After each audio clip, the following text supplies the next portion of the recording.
Salam alaikum wa rahmatullahi ta'ala wa barakatuh. Aujourd'hui, on va voir la correction de devoir numéro 2, semestre 1, correction de l'exercice 2. Donc cet exercice concerne l'énergie libérée, l'énergie de liaison. Donc c'est la transformation de fission et fusion nucléaire. Et contient aussi plusieurs assises. Donc pour cela, il faut suivre la vidéo jusqu'à la fin. Donc on a premièrement les données, donc les masses des particules du noyau, l'énergie de liaison et aussi les unités. Donc premièrement, commençons par fission nucléaire. Une centrale nucléaire est une usine de production d'électricité. Actuellement, ces centrales utilisent la chaleur libérée par des réactions de fusion d'uranium-235 qui contribuent la combustion de combustible nucléaire. Donc, cette chaleur transforme en l'eau en vapeur. Donc, la pression de la vapeur permet de faire tourner à grande vitesse une turbine qui entraîne un alternateur produisant l'électricité. Certains produits de fission sont du noyau radioactif à forte activité et dont la demi-vie, le temps de demi-vie peut être très long, par exemple surtout pour l'uranium. Donc le bombardement d'un noyau d'uranium 235 par un neutron peut produire un noyau de strontium, noté SR, et un noyau de exone selon l'équation suivante. Donc l'uranium 235 92, il est bombardé par un neutron thermique N10 et dont SR 94 Z plus XEA 54 plus 3 neutrons N10. Donc la première question, déterminer les valeurs du nombre A et Z. 1, 2, calculer en mètres l'énergie libérée par cette réaction de fission.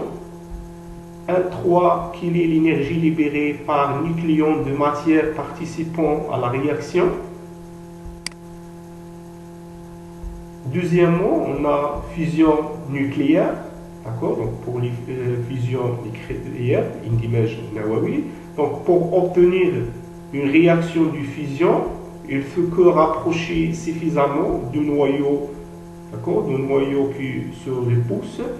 Donc puisqu'ils sont tous deux chargés positivement, d'accord, les deux noyaux légers sont tous les deux chargés positivement. Donc une certaine énergie est donc indispensable pour franchir cette barrière potentielle, donc arriver dans la zone très proche du noyau où se manifestent les forces nucléaires capables de l'emporter sur la répulsion électrostatique, bien force répulsion, c'est-à-dire la force de Coulomb entre les charges positives et négatives. Donc, la réaction de fusion est plus accessible et la réaction impliquant le deutérium et tritium, c'est-à-dire H2 et tritium H3 c'est sur cette réaction que se concentrent les recherches concernant la fusion contrôlée. Donc la demi-vie du tritium consommé au cours de cette réaction n'est que de 15 ans, d'accord, il est très très petit devant la durée de demi-vie de l'uranium par exemple, bien thorium. Donc de plus, il y a très peu de déchets radioactifs générés par la fusion. L'essentiel est retenu dans les structures d'installation et 90% d'entre eux sont de faible au moyen activité, d'accord? Ici sont de faible activité radioactive. Donc le deutérium du symbole H de 1 et tritium du symbole H3,1 sont deux isotopes, d'accord? Deux isotopes de l'hydrogène.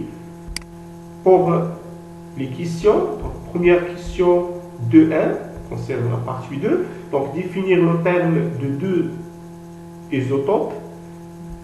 Deuxième question, donc de calculer en même l'énergie de liaison EL de H de 1, de deutérium, un noyau de deutérium.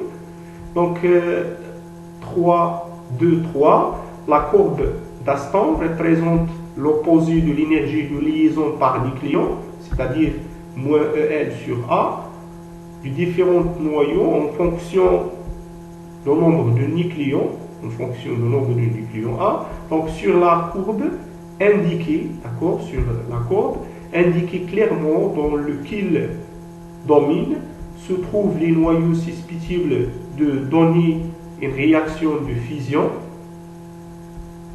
Donc, la note pour chaque question. Donc 4 réactions nucléaires entre un noyau de deutérium et un noyau de tritium, et H de 1 plus H3,1 et donne helium He4,2 plus une particule X à Z. D'accord? Donc préciser la nature du noyau X à Z. 2.5 montrer que l'énergie libérée au cours de cette réaction de fusion est de 17,6 mètres. Donc, calculer l'énergie libérée par nucléon de matière participant à la réaction. 3. Le projet ITER s'installera prochainement sur le site de Cadarache en France. Donc, l'objectif de ce projet est de démontrer la possibilité scientifique et technologique de la production d'énergie par fusion des atomes, conclure sur l'intérêt du projet ITER en indiquant les avantages que représenterait l'installation de la fusion par rapport à l'installation de fusion pour la production d'électricité dans les centrales nucléaires. Donc c'est la fin de cet exercice. Donc il faut stopper la vidéo ici. Il suffit de répondre question par question avant de voir la solution. Donc on passe à la solution. Donc pour la première question, donc la première partie concerne la fission nucléaire et oui. Donc ici l'équation de la fission nucléaire, on bombarde noyau lourd d'uranium-235 par un neutron.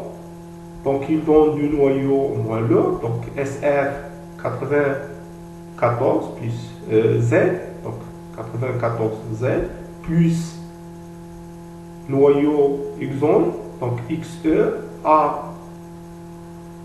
A54, plus 3 neutrons, donc N10. Donc la première question, déterminer les valeurs du nombre A et Z, c'est-à-dire le nombre de nucléons et le nombre de protons.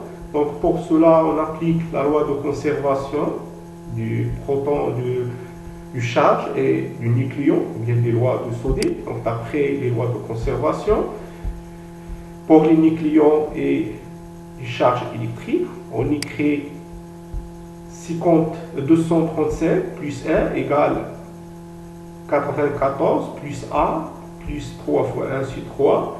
Et pour le nombre du charge, conservation de charge, ici il y a 92 plus 0 égale Z plus 54 plus 0, c'est 3 fois 0, c'est 0. Donc on résout les deux équations. On trouve A égale 139 et Z égale 38. Donc on remplace ici pour compléter l'équation de la réaction. On a déterminé le nombre de protons et le nombre de nucléons. Donc pour la deuxième question, Donc N2, il faut calculer l'énergie libérée, bien l'énergie produite au cours de cette transformation de fission en IV. Donc d'après les données, on a les masses, d'accord? Les masses des produits et des réactifs, d'accord? Les masses des produits, ici, et les masses des réactifs sont là. Donc nous pouvons appliquer l'expression de l'énergie libérée delta E en fonction de la masse. D'accord? Donc toujours égal delta M fois C carré, donc delta E égale delta M fois C carré, avec delta M c'est la masse, bien la somme des masses des produits moins la somme des masses des réactifs. Donc on écrit delta E égale 3M de N plus M de XE plus M de SR moins M de neutron, la masse de neutron, moins la masse d'uranium, le tout fois C carré. Donc ici nous pouvons simplifier, donc il y a 3 Mn moins Mn, c'est 2 Mn, d'accord, 2 Mn plus la masse de XE plus la masse de SR moins la masse d'uranium fois. Donc ici il y a, on remarque, donc il y a les masses en l'unité de masse atomique. Donc on sait que l'unité de masse atomique égale, en fonction en MIV par C carré, égale 931,5. Donc lorsqu'on fait l'application numérique, on remplace E par cette expression pour simplifier C carré avec C carré. Il reste l'énergie, on trouve l'énergie en MIV. Donc application numérique, on place chaque onde par sa valeur. Et on suit par 931,5 égale moins, donc l'énergie moins à 180 MIV.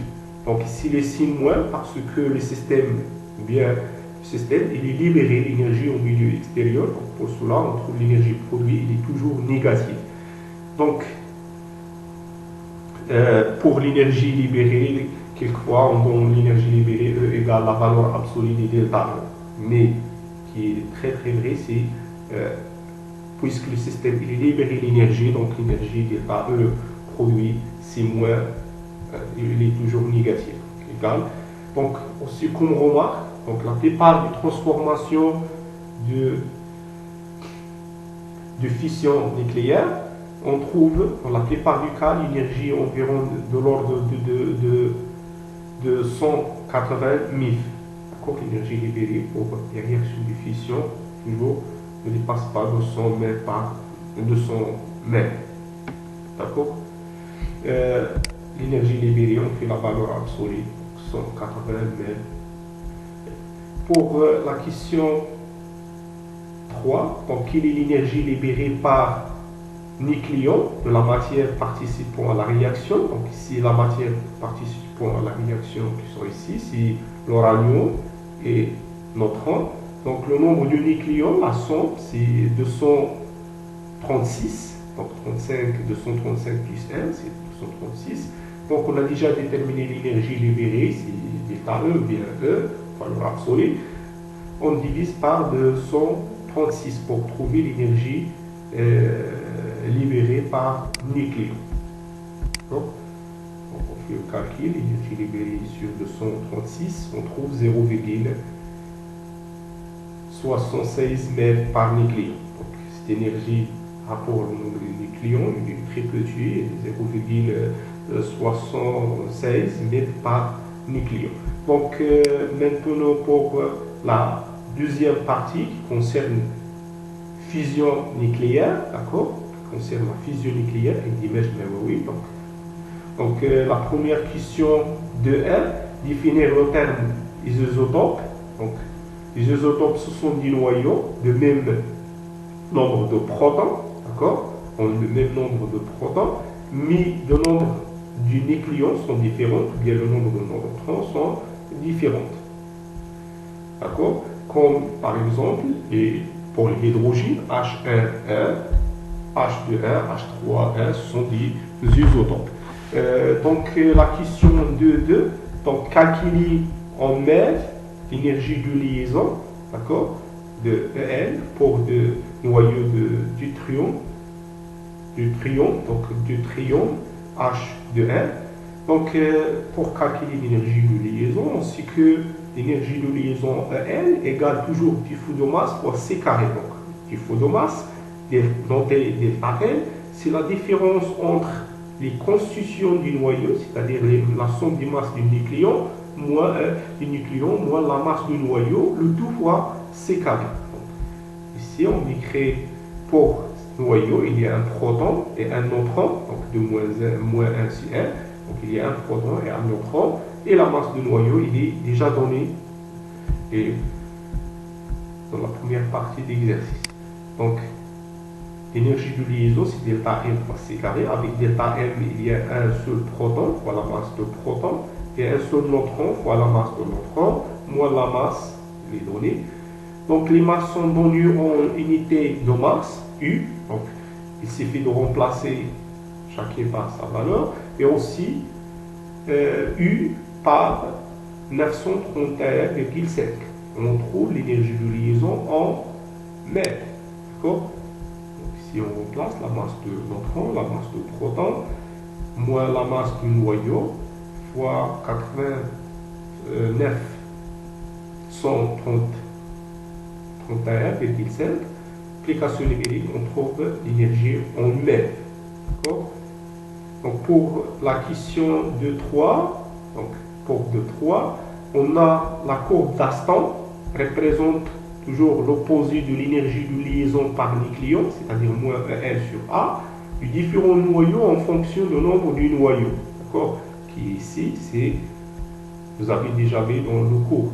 Donc, ce diagramme, ou bien la courbe, nous pouvons diviser en 3 domaines. Donc ici, domaine 1, qui est pour A, il est un peu petit, pour conserver le noyau léger. Ici, pour A, lui supérieur à 20, ou ici, c'est 50 et 200. Donc, dans cet intervalle, il y a les noyaux qui sont les plus stables. Et pour l'autre, c'est les noyaux qui sont très lourds. Donc, dans les différents domaines, ici, le noyau le plus stable. Ici, pour les noyaux lourds, sont semi-transformation nucléaire de fission.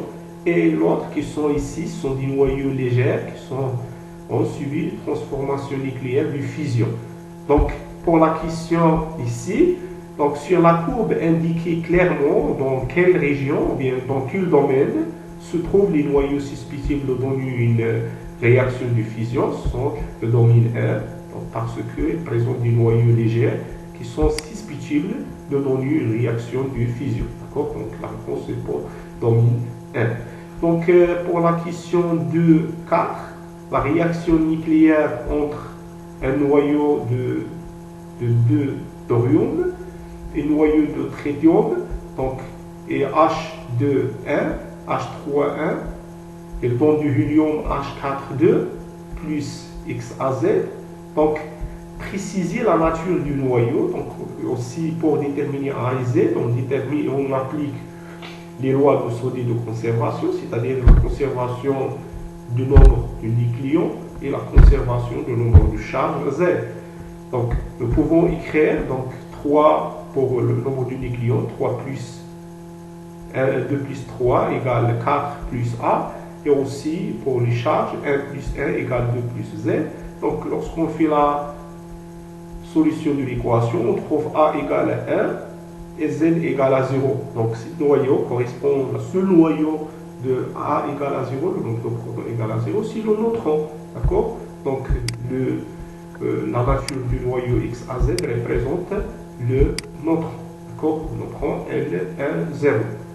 D'accord? Parce que le nombre de neutrons c'est 1 et le nombre de protons il est nul, les zéros, parce qu'on a un neutron. On a une constitution du noyau. Donc, pour la question du 5, montrer que l'énergie libérée au cours de cette réaction de fusion est de l'ordre de 17,6 mètres et que l'énergie libérée par nucléon de la matière participant à la réaction.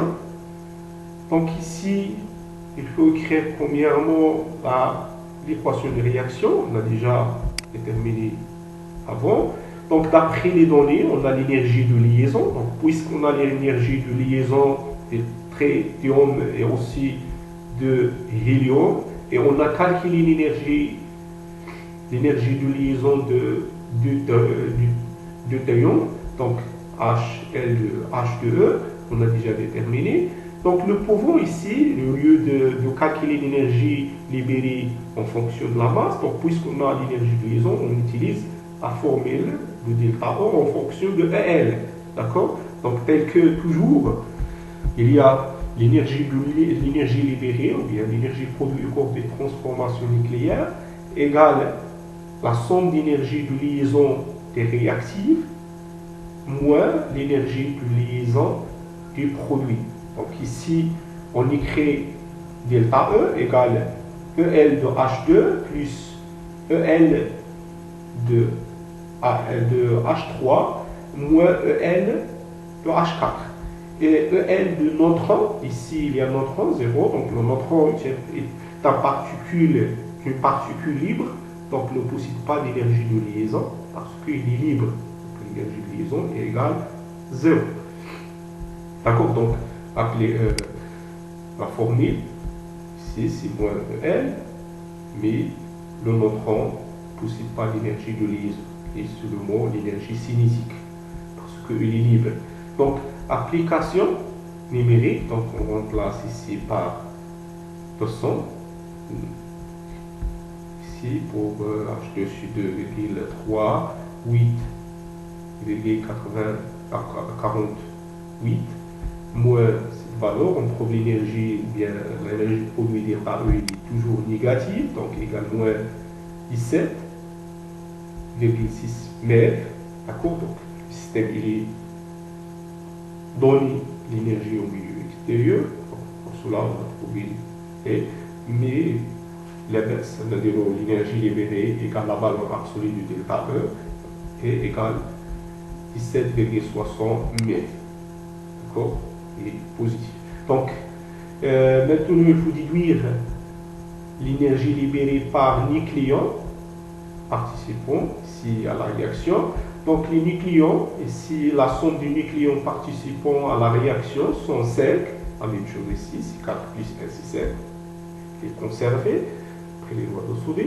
Donc, il suffit de diviser l'énergie libérée par 5, on trouve l'énergie libérée par nucléon. Donc, lorsqu'on fait le calcul, on trouve 17,60 sur 5 égale 2,92 mètres par nucléon. Donc, cette énergie par nucléon elle est très grande devant l'énergie par nucléon pour la fission nucléaire. Donc l'autre on a trouvé ici 0,60 mètres par nucléon, mais ici c'est 2. Donc il est à peu près 5 fois, à peu près 4,5 fois plus grand que l'énergie libérée par nucléon pour la transformation de fission. D'accord? Donc la dernière question. Donc le projet ITER s'installera prochainement sur le site de Cadarache en France. Donc l'objectif de ce projet est de démontrer, d'accord, هذا المشروع ديال الإطار سينشأ مستقبلا Cadarache en France. Donc l'objectif أو الهدف هو نبرهنوا على الإمكانيات استعمال العلمي والتكنولوجي ديال البرودكسيون d'énergie par fusion nucléaire, d'accord? Parce qu'il y a plusieurs centrales nucléaires qui fonctionnent par une fission, mais pour les centrales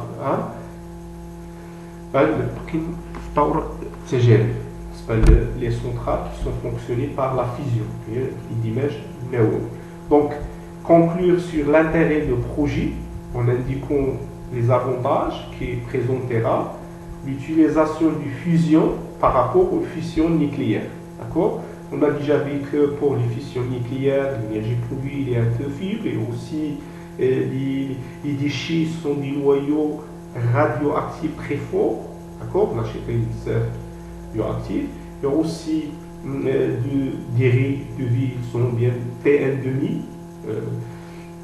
de terre demi-vie sont très longs, d'accord. Par contre, pour les déchets de fusion nucléaire, sont du dirais très peu de déchets, d'accord. Pour ça, donc lorsqu'il y a des réactions, il reste un peu de déchets. Et aussi le demi-vie ne dépasse pas 15 ans. Donc pour cela, on dit que l'utilisation des terres permet de produire l'énergie par nucléon. D'accord. Les produits fournis sont les plus d'énergie que l'autre, que le fission nucléaire. Et aussi les produits fournis sont radioactifs, mais en majorité possible des radioactifs très faibles et moyens, tandis que pour la fission, certains produits possèdent une forte activité. Voilà. Donc, et bon, il y a aussi un demi-vie très longue. Donc, c'est la fin de cette vidéo. J'espère qu'elle est très utile pour vous. Donc, n'oubliez pas de partager la vidéo avec les amis et pour vous aider. Et aussi, on va voir, Inch'Allah, pour la vidéo prochaine, la correction de l'exercice 3 qui concerne la chimie et qui est aussi très très important parce qu'il contient beaucoup de tricks. Allez, bon courage, au revoir.